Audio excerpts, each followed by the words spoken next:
Walter Sisulu University, WSU, came into existence on the 1st of July 2005. Arising from the merger of the former University of Transkei, Eastern Cape Technikon and Border Technikon, the establishment of WSU completed the restructuring of the South African higher education landscape in terms of the Higher Education Act of 1997. It is therefore a new comprehensive university that offers a range of programs from certificates to diplomas, degrees and postgraduate programs.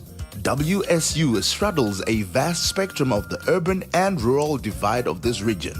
This context has then led the university to define its niche area as that of rural development and urban renewal.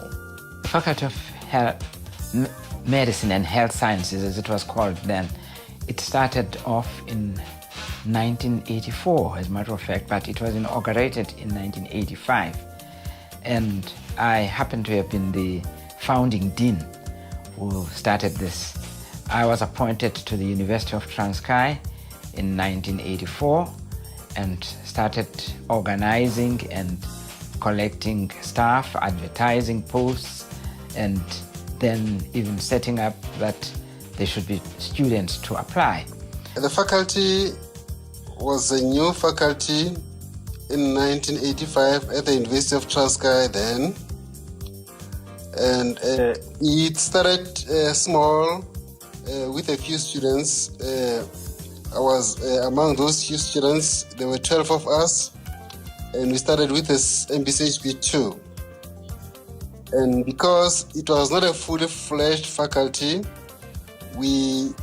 our curriculum stretched from May in 1985 until November 1986.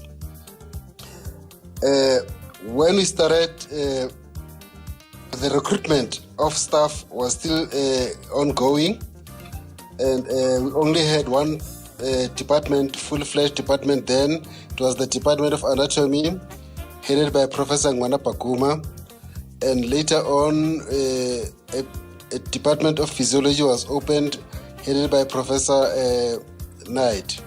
I can remember very well those days. There were 10 of us, as I have already alluded, and it was very difficult in terms of moral support from the surroundings. There were a lot of pressure as to whether we were going to be proper doctors or not. In fact, I can remember one colleague of mine who left the program at third year because of that uncertainty. But the thing about it, when we really got confidence that it's going to be work, is when we went to outside our then Amtata General, where the training was taking place, to do our electives at fifth year. I can remember I did mine in King Edward in Durban in the Department of Obstetrics and Gynecology. It's pleasing to see how it has progressed now. Most of us, are specialists in various fields. You can mention all the fields that are there in medicine. We are all there in South Africa and abroad. So it's quite pleasing to see how although there were so many doubts about the Faculty of Medicine. There was lots, of course, of curiosity and at the same time, I must say, criticism about the fact that in a place like the Transkei, where there was so much poverty, that we're now going on for a project of starting a medical school. People did not understand how it could survive and how it could be done. But on the other hand, there was dire need for this because we had been managing with very low numbers of doctors. And to say nothing of all the other categories of health professionals, like pharmacists, like radiographers, and we were dealing with a situation which was really dealing only with assistance of people. So it was called health sciences because it was going to include not only the medical students as doctors, but also it was also going to include the other paramedicals that I've mentioned. But naturally then we started off with medical students then in 1985. My first encounter with the university was when I was interviewed in 1988 for the Department of Family Medicine. So I started there as the head of Department of Family Medicine in January 89. And I was privileged within the same year, in 3 months, to be part of a delegation which went overseas, visited various countries, US, Canada. But the main issue was really to look at innovative ways of teaching medicine. So from that encounter, we introduced a new curriculum, which is problem-based learning and community-based education for that year of 1989. So 1990 and 91, we worked on really trying to do what we were supposed to have done well initially of canvassing for that curriculum. And then we had the buy-in, and by the end of 91, we were really ready to introduce new curriculum of problem-based learning and community-based education. Being the head of family medicine, I was really mainly in charge of the problem-based learning, of the community-based education component. And without really elaborating on that, I think we were also very much fortunate to be part of a Kellogg-funded project. I was the project leader when we wrote proposals for funding for this innovative community-based education curriculum.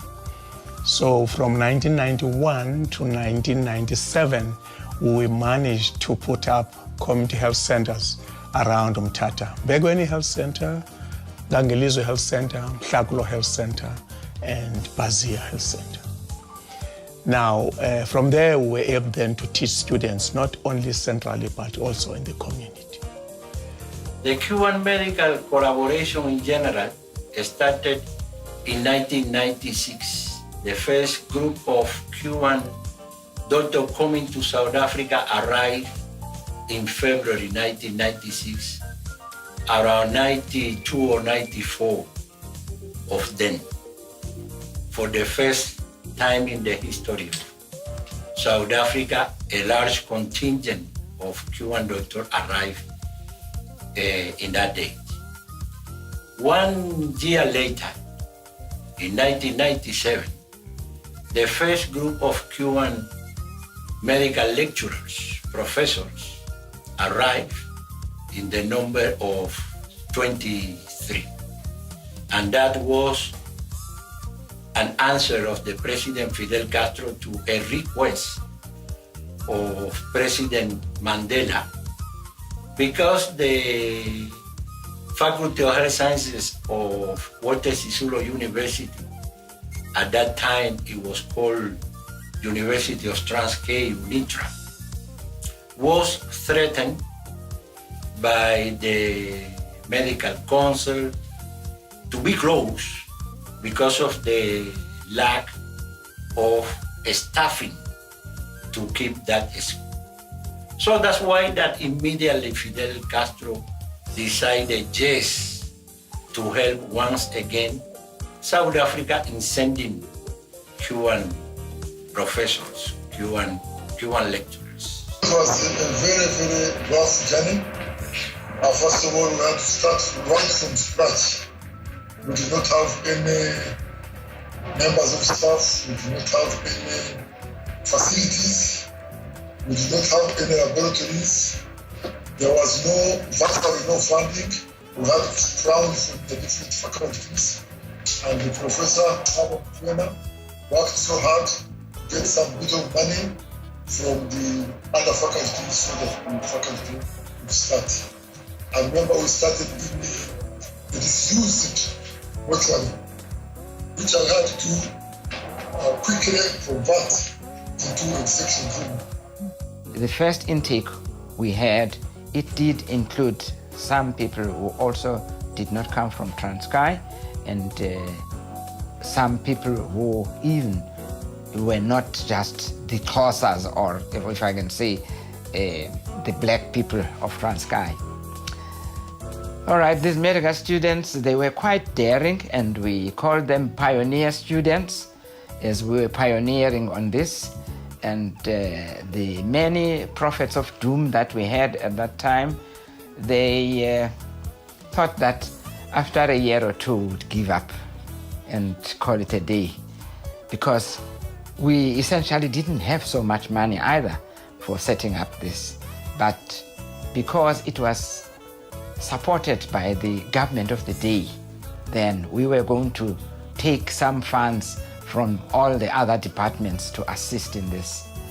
And it will be quite amusing if I tell you that at the time we started, I don't think we had more than 12 million rand. And this was regarded as ridiculous, and one wondered where we would get the teachers from, and where they would or where we would get, whether we were going to train a new type of medical doctor, or would eventually be graduating witch doctors. There was talk about this, but then I reminded people that even when the University of Natal started, actually, there were people who had presupposed that they would graduate witch doctors. But some of the people who graduated there happened to be lecturers in the United Kingdom. From the bottom of my heart, I congratulate you people. You've done a stunning job. We've started from a very humble beginnings, and to see the university going this far, it's really exciting. I'm happy for everybody who was involved at the beginning, because we have started from very, very humble beginnings, and we've seen this university grow, and we've seen the products, that is the people who have graduated from that faculty becoming great people out in the more recognized parts of the world. We congratulate you as you progress, and we wish you well. And what I would like to see is that faculty must not die. It must continue to exist, because at some time there were rumors about it, that it might close down, that it might be removed to Port Elizabeth. That area of the world needed to have their children educated in this field, and it was a big advantage for them to have the university situated exactly where it is. So I would like to see it grow, and I would like to see it exist continuously. Now, joining the university and later becoming a dean has been quite an interesting challenge, in that I've never dreamt of being a dean. I've always seen myself as a servant of the people wherever I go. And there's a moment in my career when I was in the Western Cape where I said, I am tired of being told that I'm making my contribution, but my people who supported me when I was growing up, continue to suffer with the disease burden that we have. So I discussed with my family when we agreed that it's time for me to spend more time in my backyard and make my contribution as far as I can. Therefore, that meant I have to come back and work in the health services in the Eastern Cape. And after a 4-year spell in the health services, I was consulted and requested to consider, based on my own visions with respect to the area around, to join the university, and through which I believe I could make that contribution. So I joined the university in 2012 as a center director for the Albertina Sisulu Center for Global Health and Research. After a mandate given to engage with government, building strong relationship with government and the communities that have supported the university, some people felt it prudent that I should consider, providing leadership to the faculty. And that's how I accidentally became the dean. We'd like to say congratulations to Dean Peter for a job well done, and here is to many more years of service as we continue to build the legacy of Walter Sisulu University.